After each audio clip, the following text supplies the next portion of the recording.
En 481, un gamin de 15 ans monte sur un bouclier. Autour de lui, des guerriers francs le hissent en l'air, selon la tradition. Ce garçon imberbe devient le nouveau roi des Francs saliens. Il s'appelle Clovis, en réalité Clodovec, illustre à la guerre, en langue franque. Son père Childéric vient de mourir, lui laissant un royaume minuscule coincé entre l'Escaut et la Somme. Tournai est sa capitale. C'est tout ce qu'il possède. Le monde autour de lui ressemble à un puzzle éclaté.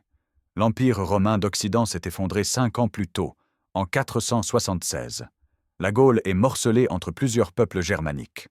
Au sud, les Wisigoths contrôlent un immense territoire de l'Espagne jusqu'à la Loire. À l'est, les Burgondes occupent la vallée du Rhône. Les Alamans menacent le Rhin. Et puis il y a d'autres rois francs, des cousins, des rivaux, qui contrôlent des territoires voisins. Au milieu de ce chaos, un dernier vestige romain subsiste. Syagrius, qu'on appelle roi des Romains, gouverne un territoire entre la Loire et Soissons. Il maintient l'administration romaine, lève des impôts, rend la justice. Mais il n'a plus aucun lien avec Rome. C'est un îlot romain perdu dans un océan barbare. Clovis n'a que 15 ans, mais il n'est pas du genre à attendre sagement son heure. Il observe, calcule, prépare. Son père lui a légué plus qu'un territoire, une réputation de guerrier valeureux, des contacts avec les évêques gallo-romains et surtout une ambition dévorante. 5 ans passent. En 486, Clovis a 20 ans et il en a assez d'être un petit roi parmi d'autres. Il veut le royaume de Syagrius. Pour cela, il a besoin d'alliés. Il contacte 2 autres rois francs, Ragnacaire et Cararic. Ensemble, ils lèvent une armée et marchent sur Soissons. Syagrius voit arriver les Francs. Il rassemble ce qui lui reste de troupes romaines et se prépare au combat. La bataille a lieu aux portes de Soissons. Les guerriers francs, avec leurs francisques, ces haches de jet redoutables, déferlent sur les lignes romaines. Syagrius se bat courageusement, mais il est submergé. Ses hommes s'effondrent. Il doit fuir. Le chef romain galope vers le sud et se réfugie chez Alaric II, le roi des Wisigoths. Il espère la protection, l'asile. Mais Alaric a peur de Clovis. Il ne veut pas s'attirer les foudres du jeune franc.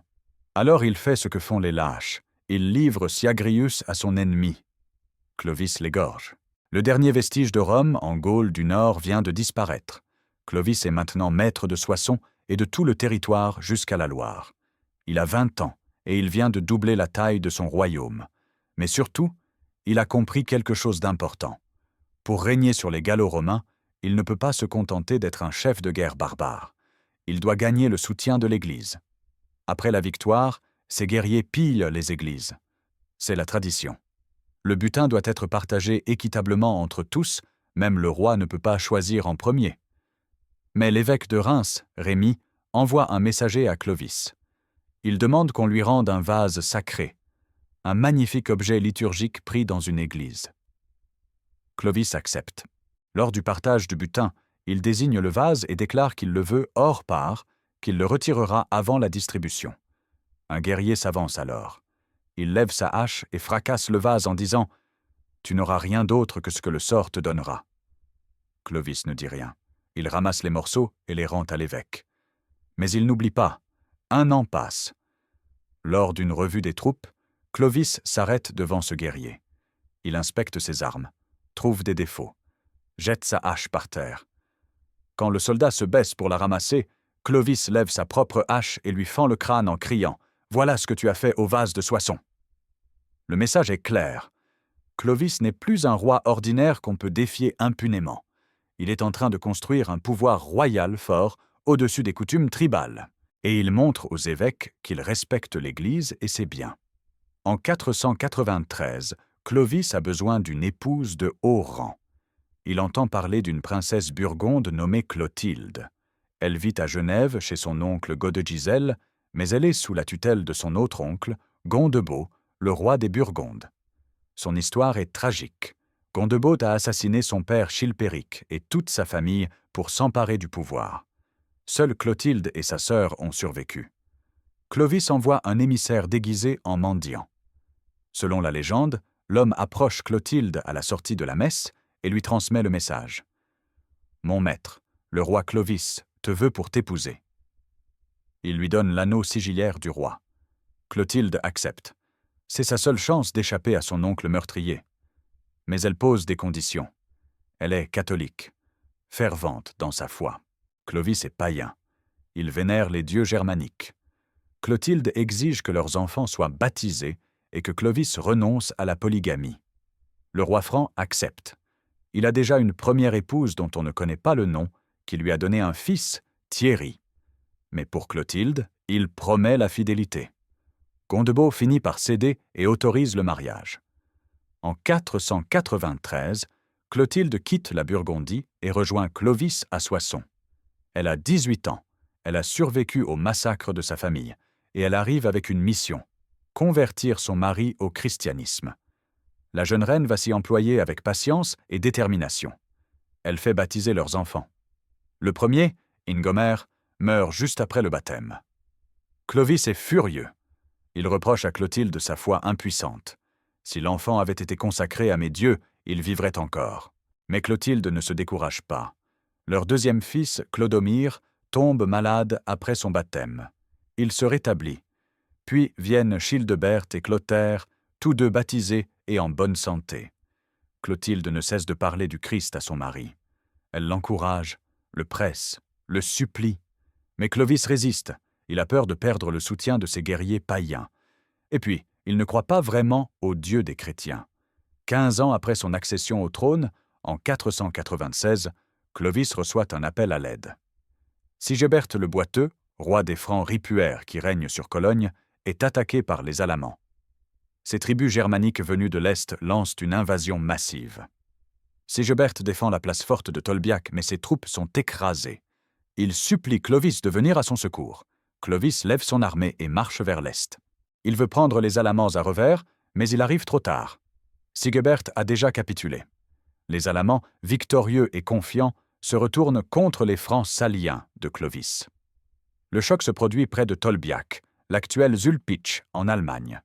C'est probablement le 10 novembre 496.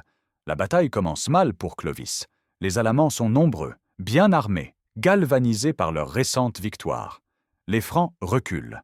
Les guerriers tombent par dizaines. Clovis voit ses hommes se faire massacrer. Il sent la défaite approcher.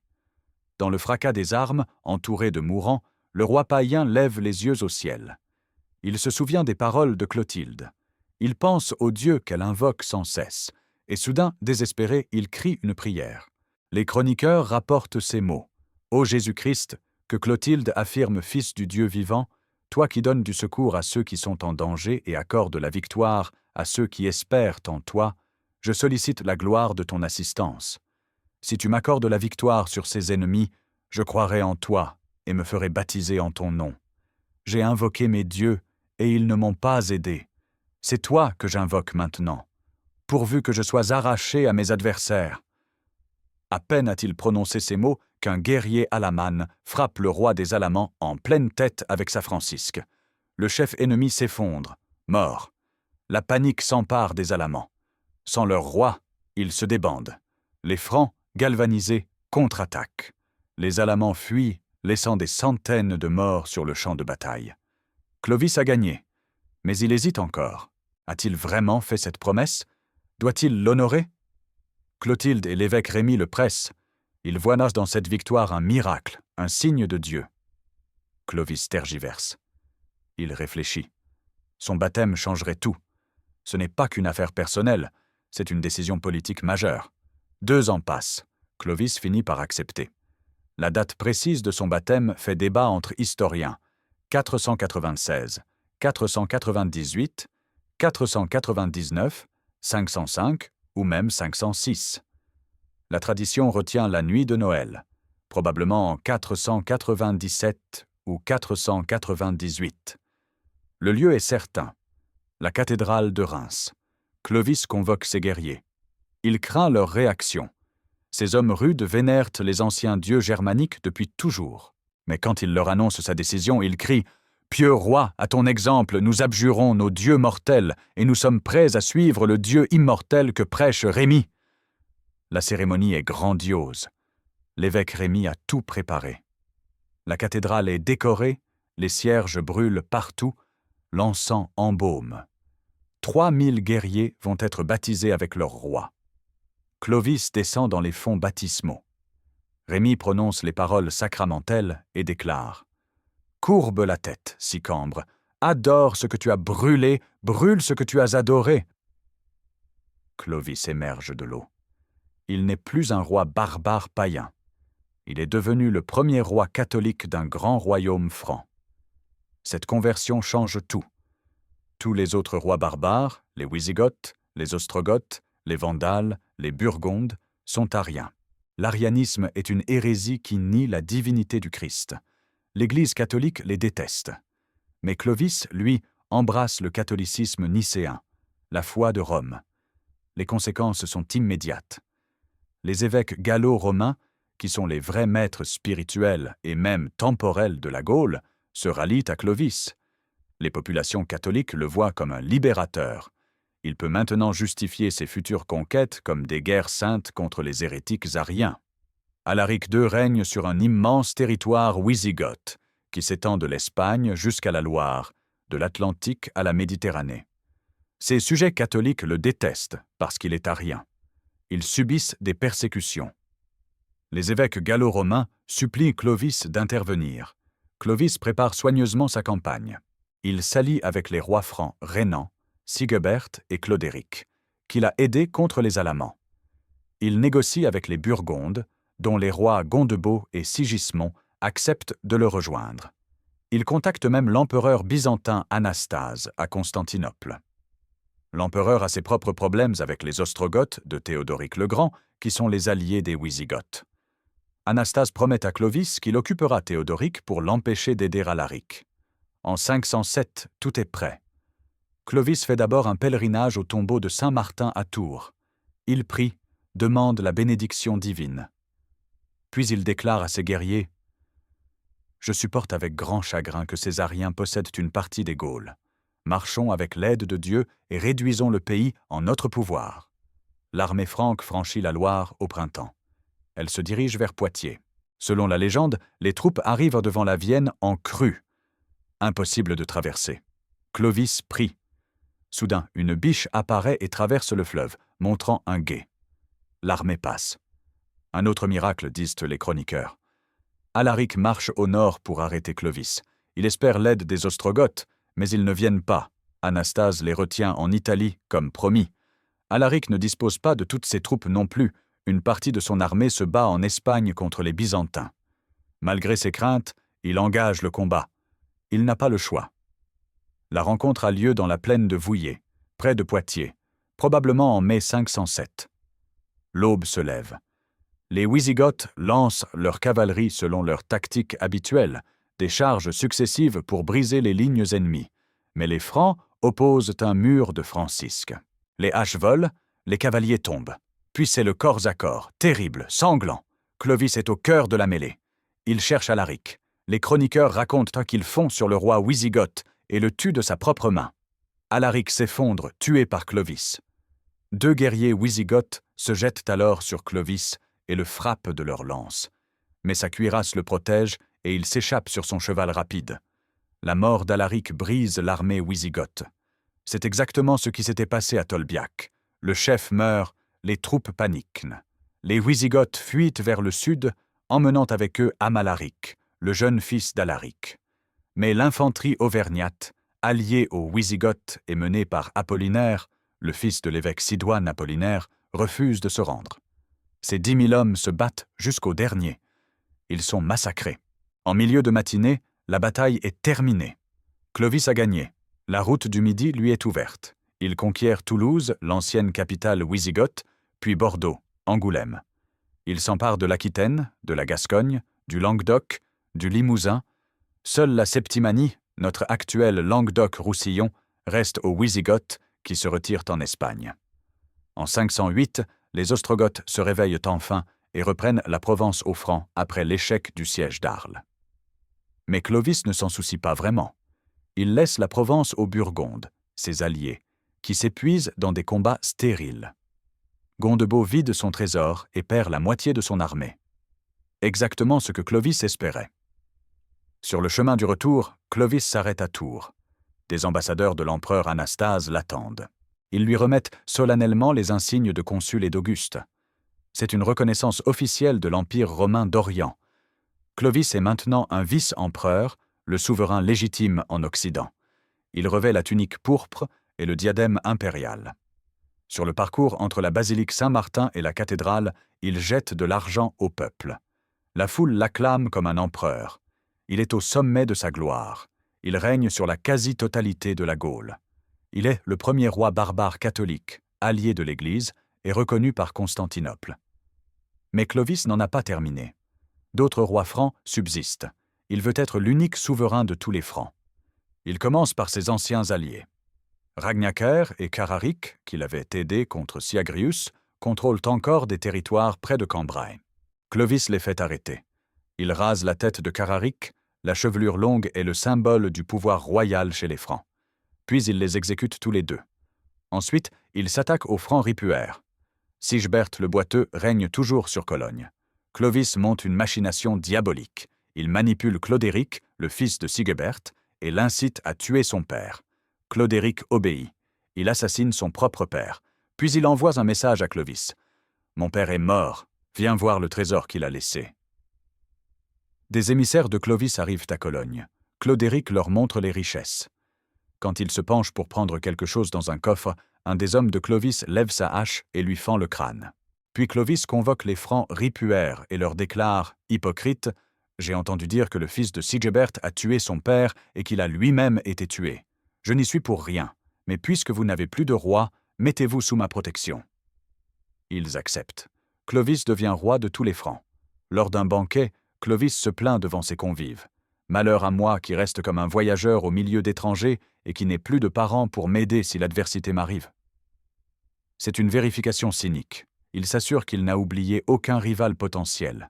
Personne ne se manifeste. Il a bien éliminé tous ses concurrents. Clovis ne se contente pas de conquérir. Il organise son royaume. Entre 508 et 510, il fait rédiger la loi salique, un code juridique qui mélange les coutumes germaniques et le droit romain. Cette loi va gouverner les Francs pendant des siècles et servira même plus tard à justifier l'exclusion des femmes de la succession royale. Il maintient la frappe de monnaie romaine. Il adopte le bréviaire d'Alaric, un abrégé de droit romain qu'il étend à tous les gallo-romains. Il ne détruit pas l'ancien système romain, il le reprend, l'adapte, le fusionne avec les traditions franques. En 508, il transfère sa capitale de Soissons à Paris. Ce n'est pas un hasard. Paris est au centre de son nouveau royaume. C'est l'ancienne Lutèce romaine, riche, stratégique. Clovis s'installe dans le palais construit par l'empereur Julien sur l'île de la Cité. Ce palais restera la résidence royale pendant plus de 1000 ans avant de devenir le palais de justice.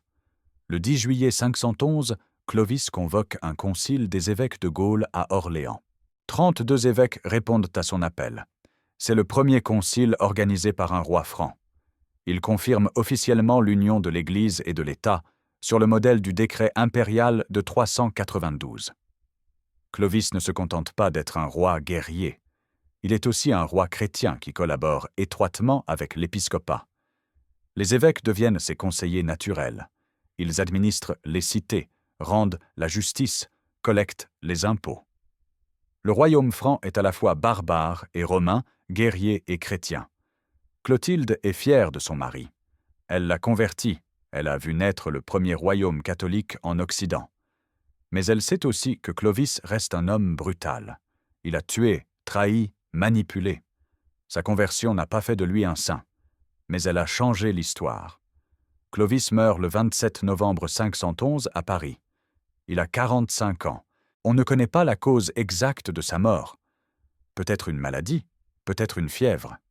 Il est enterré dans la basilique des Saints Apôtres qu'il avait fait construire avec Clotilde. Cette église sera plus tard rebaptisée Sainte-Geneviève, en l'honneur de la sainte patronne de Paris qui fut l'amie et la conseillère de Clovis. Aujourd'hui, c'est le Panthéon. Clovis laisse 4 fils. Thierry, l'aîné, né de sa première union, et 3 fils de Clotilde, Clodomir, Childebert et Clotaire. Selon la coutume franque, le royaume doit être partagé également entre tous les héritiers mâles. Le regnum francorum est divisé en 4 parts. Thierry reçoit la plus grande, l'Austrasie, les territoires du nord-est avec la Rhénanie, l'Auvergne, le Limousin, le Quercy et l'Albigeois. Il installe sa capitale à Reims. Clodomir obtient le royaume d'Orléans avec la vallée de la Loire. Childebert hérite de Paris et de la vallée de la Seine. Clotaire reçoit le royaume de Soissons, le nord-est du bassin parisien, les anciens territoires des Francs saliens. Ce partage semble équitable. Chaque fils a un quart des vieux pays francs au nord de la Loire et un quart de la riche Aquitaine. Les 4 capitales sont proches les unes des autres: Reims, Orléans, Paris, Soissons. Les frères peuvent se secourir mutuellement en cas de danger. Mais ce partage contient aussi les germes de futurs conflits. Chaque fils se considère comme Rex Francorum, roi des Francs. Ils sont jaloux les uns des autres. Ils convoitent les territoires de leurs frères. Et ils n'hésiteront pas à s'entretuer pour agrandir leur domaine. L'histoire des 4 fils de Clovis est sanglante. En 524, Clodomir est tué lors d'une bataille contre les Burgondes. Il laisse 3 jeunes fils, Théobald, Gonthier et Clodoald. Selon la loi salique, ils devraient hériter du royaume d'Orléans. Mais leurs oncles Childebert et Clotaire ont d'autres plans. Clotaire épouse d'abord la veuve de son frère pour s'approprier une partie du royaume. Puis les 2 oncles convoquent leurs neveux. Clotilde, la grand-mère, qui élève les 3 garçons, les envoie sans méfiance. Elle ne comprend que trop tard le piège. Les oncles envoient un messager avec des ciseaux et une épée. Veut-elle que ses petits-fils soient tondus et vivent, ou qu'ils meurent? Clotilde répond dans un accès de désespoir. Mieux vaut qu'ils meurent que d'être tondus. Les 2 oncles saisissent les 2 aînés. Clotaire égorge le premier. Théobald, âgé de 11 ans. Childebert, pris de remords, hésite. Mais Clotaire tue aussi le second, Gonthier, qui avait 7 ans. Seul le dernier, Clodoald, alors bébé, est sauvé par des serviteurs fidèles. Il renoncera plus tard à la royauté, deviendra moine et fondera un monastère qui prendra son nom, Saint-Cloud. Clotilde est brisée. Elle qui avait converti Clovis, qui avait vu naître le royaume chrétien des Francs, assiste impuissante au massacre de ses petits-enfants par ses propres fils. Elle se retire à Tours, dans la basilique Saint-Martin, où elle passera le reste de sa vie à prier, à pleurer, à distribuer l'aumône aux pauvres. Elle meurt en 545, toujours accablée de chagrin.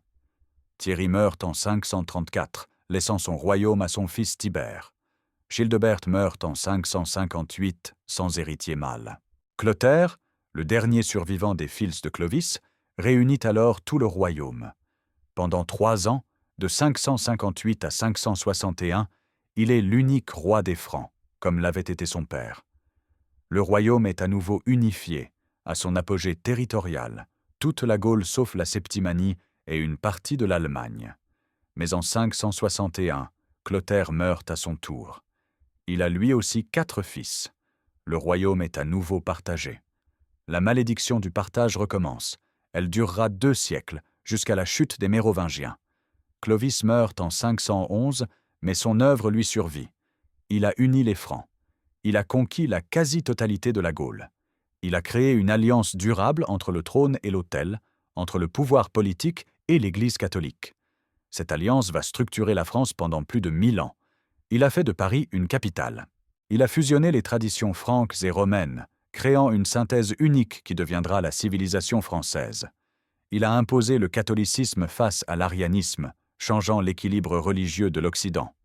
Charles de Gaulle dira plus tard « Pour moi, l'histoire de France commence avec Clovis, choisi comme roi de France par la tribu des Francs, qui donnèrent leur nom à la France. » C'est exagéré, mais pas totalement faux. Avant Clovis, il y avait des Gaulois, des Romains, des Francs. Après lui, il y a un royaume franc qui deviendra progressivement la France. Sa dynastie, les Mérovingiens, régnera jusqu'en 751. Ses descendants, même affaiblis, même réduits au rôle de rois fainéants, porteront la couronne pendant 2 siècles et demi. Et quand les Carolingiens prendront le pouvoir, ils chercheront la bénédiction du pape, perpétuant ainsi l'alliance entre le trône et l'Église inaugurée par Clovis. Le baptême de Clovis restera dans la mémoire collective française comme un moment fondateur. Pendant des siècles, les rois de France se feront sacrer à Reims, dans la même cathédrale où Clovis fut baptisé. Ils se réclameront de lui, du premier roi chrétien, du fondateur. Qui était vraiment Clovis? Un barbare sanguinaire? Un fin stratège? Un roi visionnaire? Probablement tout cela à la fois.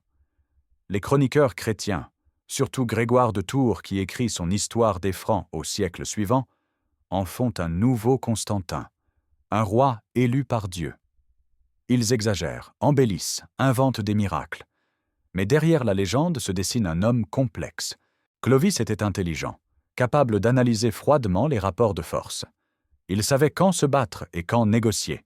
Il comprenait le pouvoir de l'Église et l'importance de l'alliance avec les évêques. Sa conversion n'était pas seulement un calcul politique, même si c'était aussi cela. Quelque chose a changé à Tolbiac. Un homme ne fait pas semblant pendant 15 ans. Il était cruel, c'est indéniable. Il a assassiné, trahi, manipulé. Il a fait tuer ses propres cousins pour éliminer des rivaux. Il a monté un fils contre son père. Mais la cruauté n'était pas exceptionnelle à cette époque. Tous les rois barbares agissaient ainsi. Ce qui distingue Clovis, c'est son sens stratégique, sa capacité à bâtir quelque chose de durable. Il était aussi fidèle à Clotilde. Après leur mariage, il n'a pas pris d'autres épouses, ce qui était rare pour un roi de cette époque. Il l'a écoutée, même quand il ne partageait pas sa foi. Il lui a permis de baptiser leurs enfants, acceptant un risque réel puisque le premier est mort. Cette relation compte dans la compréhension du personnage. Clovis n'était pas un saint. L'Église ne l'a jamais canonisé, contrairement à Clotilde. Mais il n'était pas non plus un simple chef de guerre brutal. Il a bâti un royaume, là où régnait le chaos. Il a créé une structure qui a survécu à tous les partages, à toutes les guerres fratricides. Son royaume s'est fissuré, divisé, mais il a perduré. Notre connaissance de Clovis repose largement sur Grégoire de Tours. Cet évêque écrit son Histoire des Francs vers 580 à 590, soit 70 ans après la mort de Clovis. Il collecte des traditions orales, des légendes, quelques documents écrits. Il embellit, exagère les miracles, transforme Clovis en instrument de la Providence. Certains historiens modernes doutent de plusieurs épisodes. La bataille de Tolbiac a-t-elle vraiment eu lieu en 496? Le baptême était-il en 496, 498 ou plus tard? Clovis a-t-il vraiment tué Alaric de sa propre main? Les miracles, la colombe apportant l'huile sainte, la biche montrant le gué, sont évidemment des ajouts pieux. Mais l'essentiel est vrai. Clovis a bien unifié les Francs. Il a bien conquis la Gaule. Il s'est bien converti au catholicisme. Il a bien créé une alliance avec l'Église. Ces faits sont attestés par plusieurs sources indépendantes et par l'archéologie. La tombe de Clovis et Clotilde a été découverte en 1807 lors de travaux au Panthéon. Elle contenait leurs ossements et quelques objets. Puis elle fut profanée, les restes dispersés.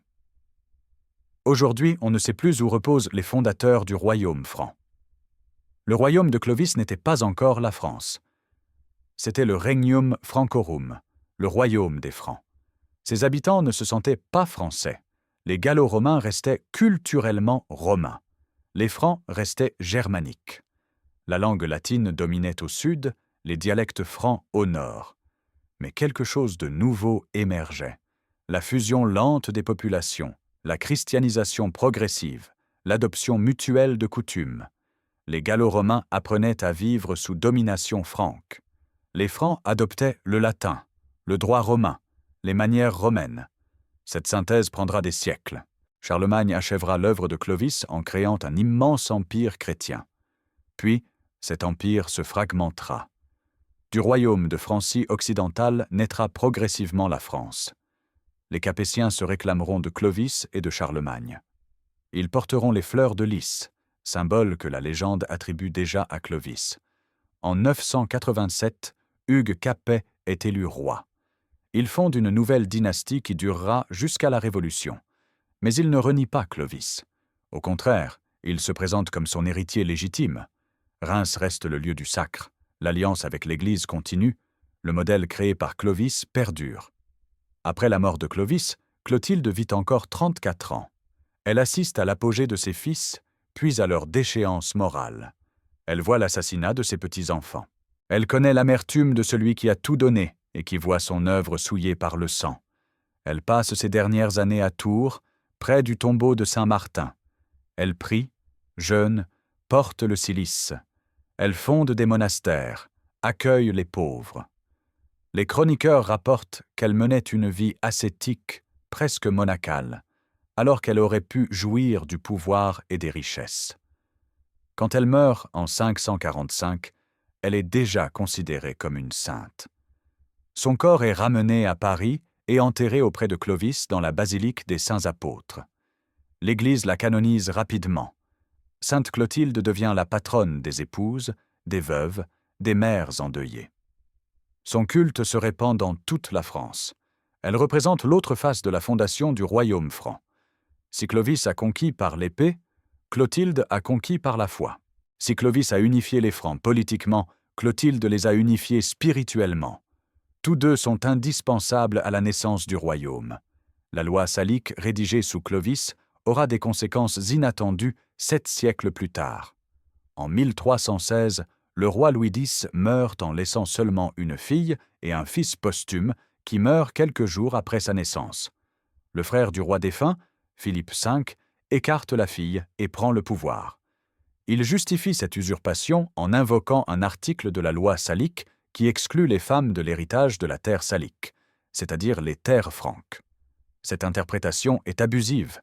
La loi salique ne parle que d'héritage privé, pas de succession royale. Mais elle est commode. Elle se transforme en règle fondamentale du royaume. Désormais, les femmes ne peuvent plus hériter de la couronne de France. Cette règle empêchera le roi d'Angleterre de revendiquer le trône de France par sa mère, déclenchant la guerre de 100 ans. C'est ironique. Clotilde, une femme, a joué un rôle crucial dans la fondation du royaume. Mais une loi promulguée du vivant de Clovis servira des siècles plus tard à exclure les femmes du pouvoir. Au Moyen Âge, Clovis devient une figure légendaire. On lui attribue des miracles, des prophéties, des vertus qu'il n'avait pas. Il se transforme en modèle du roi chrétien. Les rois de France se réfèrent constamment à lui. Ils se font sacrer avec l'huile de la Sainte Ampoule, cette fiole que, selon la légende, une colombe envoyée par Dieu apporta lors du baptême de Clovis. La Révolution brise cette tradition. Les révolutionnaires rejettent les rois, y compris Clovis.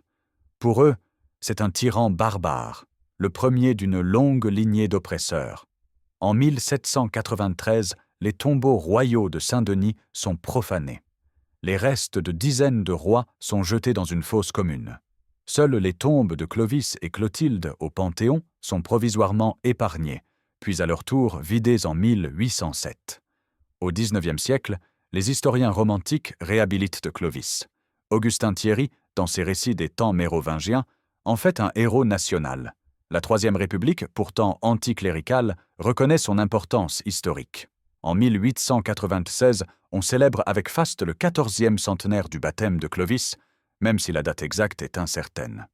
Aujourd'hui encore, le souvenir de Clovis divise. Pour certains, c'est le fondateur de la France, le premier roi qui a uni la Gaule et créé une nation. Pour d'autres, c'est un chef de guerre brutal qui a imposé sa domination par la force et la ruse. Les deux visions contiennent une part de vérité. Les fouilles archéologiques ont apporté de nouvelles connaissances sur l'époque de Clovis.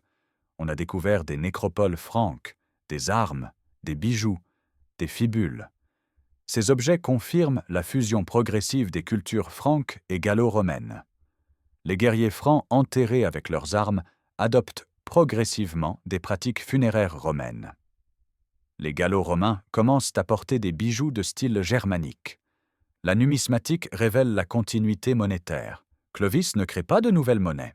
Il continue de frapper des pièces au nom des empereurs romains d'Orient, parfois plusieurs décennies après leur mort. C'est seulement vers 540 à 550 que les rois francs commencent à mettre leur propre nom sur les pièces. L'architecture montre aussi cette transition.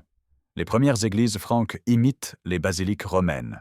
Puis apparaît progressivement un style hybride, qui mêle tradition romaine et innovation franque. La basilique des Saints Apôtres construite par Clovis suivait encore le plan romain classique.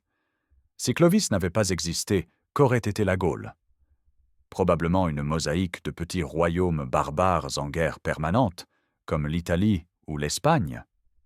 Peut-être les Wisigoths auraient-ils unifié le territoire, créant un royaume arien hostile à l'Église catholique. Ou les Burgondes. Ou personne.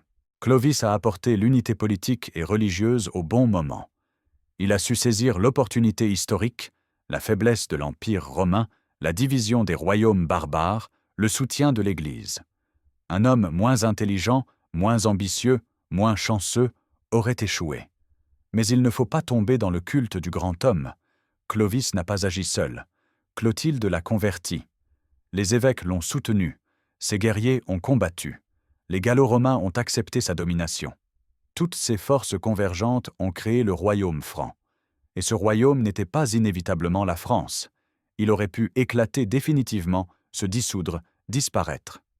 Les partages successifs ont failli le détruire. Les guerres fratricides l'ont affaibli pendant 2 siècles.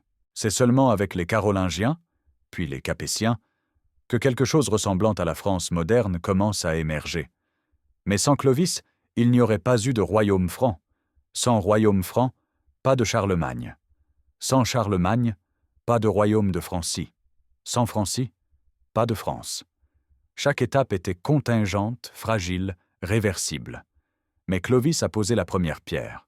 En 481, un adolescent de 15 ans hérite d'un petit territoire autour de Tournai. En 511, il meurt en maître de la quasi-totalité de la Gaule, reconnu par l'Église et par Constantinople, fondateur d'une dynastie qui régnera pendant 2 siècles et demi. 30 ans. C'est le temps qu'il lui a fallu pour transformer un petit royaume barbare en empire chrétien. 30 ans de guerre, d'alliance, de trahison, de conversion. 30 ans qui ont changé le destin de l'Europe occidentale. Clovis a unifié les Francs, conquis la Gaule, embrassé le catholicisme. Ces 3 actes ont créé les fondations du royaume qui deviendra la France. La fusion des Francs et des Gallo-Romains, l'alliance du trône et de l'autel, la synthèse des traditions germaniques et romaines, tout cela commence avec lui. Il n'était pas un saint. Il a tué, trahi, manipulé, mais il a bâti quelque chose de durable. Son royaume a survécu à tous les partages, à toutes les crises. Sa dynastie a régné pendant 2 siècles et demi. Son alliance avec l'Église a structuré la France pendant plus de 1000 ans. On peut discuter la date exacte du baptême, le déroulement précis des batailles, la véracité des miracles, mais on ne peut pas nier l'évidence. Avant Clovis, il y avait des tribus franques dispersées et la Gaule romaine mourante. Après lui, il y a un royaume franc unifié, catholique, maître de la Gaule. C'est en ce sens qu'on peut dire que Clovis a fondé la France. Non pas qu'il ait créé la nation française, celle-ci mettra des siècles à naître, mais il a posé les bases politiques, territoriales et religieuses sur lesquelles la France se construira. Paris capitale, Reims lieu du sacre, l'alliance de l'Église et de l'État, l'unité d'un territoire correspondant grossièrement à la Gaule, tout cela vient de lui.